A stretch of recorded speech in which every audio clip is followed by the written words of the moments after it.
नमस्कार सभी को। MR हिंदी कहानी कलेक्शन में आप सभी का स्वागत है।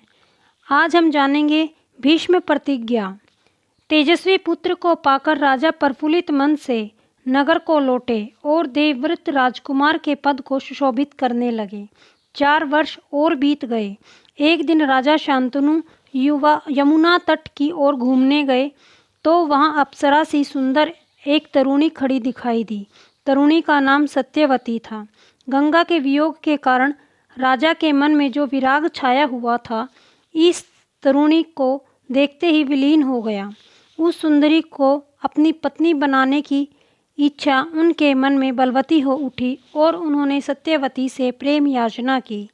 सत्यवती बोली, मेरे पिता मल्लाहों के सरदार हैं, पहले उनकी अनुमति ले लीजिए, फिर मैं आपकी पत्नी बनने को तैयार हूँ।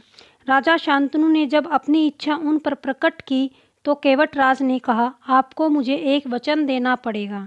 राजा ने कहा, जो मांगोगे दूंगा, यदि वह मेरे लिए अनुचित न हो। केवटराज बोले, आपके बाद हस्तिनापुर के राज सिंहासन पर मेरी लड़की का पुत्र बैठेगा। इस बात का क्या आप मुझे वचन दे सकते हैं? केवटराज की शर्त राजा शांतनु को नागवार लगी। गंगासुत को छोड़कर अन्य किसी को राजगद्दी पर बैठाने की कल्पना तक उनसे न हो सके। निराश और उद्विग्न मन से वह नगर की ओर लौट आए।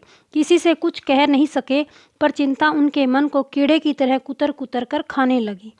देवव्रत ने देखा कि उसके पिता के मन में कोई न कोई व्यथा समाई हुई है। एक दिन उसने शांतनु से पूछा, पिताजी, संसार का कोई भी सुख ऐसा नहीं है जो आपको प्राप्त न हो, फिर भी इधर कुछ दिनों आप दुखी दिखाई दे रहे हैं, आपको किस बात की चिंता है?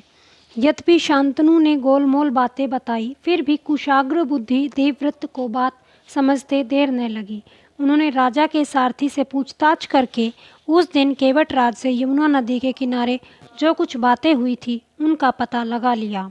पिताजी के मन की व्यथा जानकर देवव्रत सीधे केवटराज के पास गए और उनसे कहा कि वह अपनी पुत्री सत्यवती का विवाह महाराज शांतनु से कर दें। केवटराज ने वही शर्त दोहराई जो उन्होंने शांतनु के सामने रखी थी।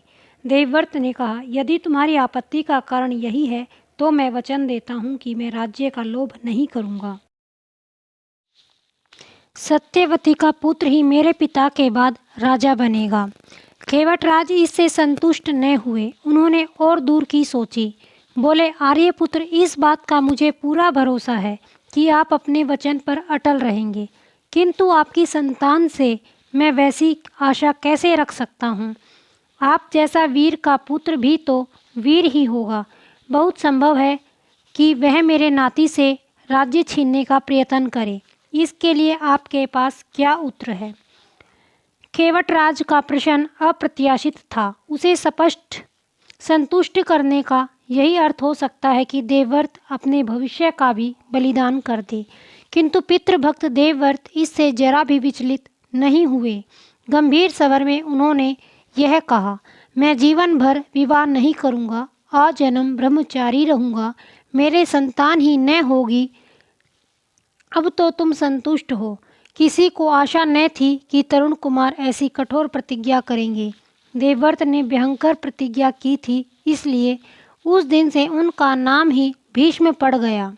केवटराज ने सानंद अपनी पुत्री को देवव्रत के साथ विदा किया। सत्यवती से शांतनु के 2 पुत्र हुए, चित्रांगद और विचित्रवीर्य। शांतनु के देवाहावसन पर चित्रांगद हस्तिनापुर के सिंहासन पर बैठे और उनके युद्ध में मारे जाने पर विचित्रवीर्य की 2 रानियां थी, अंबिका और अंबालिका।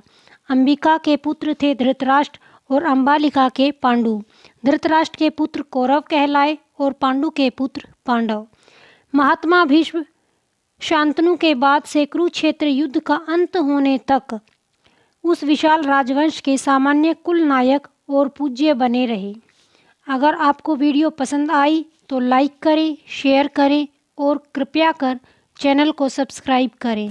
धन्यवाद।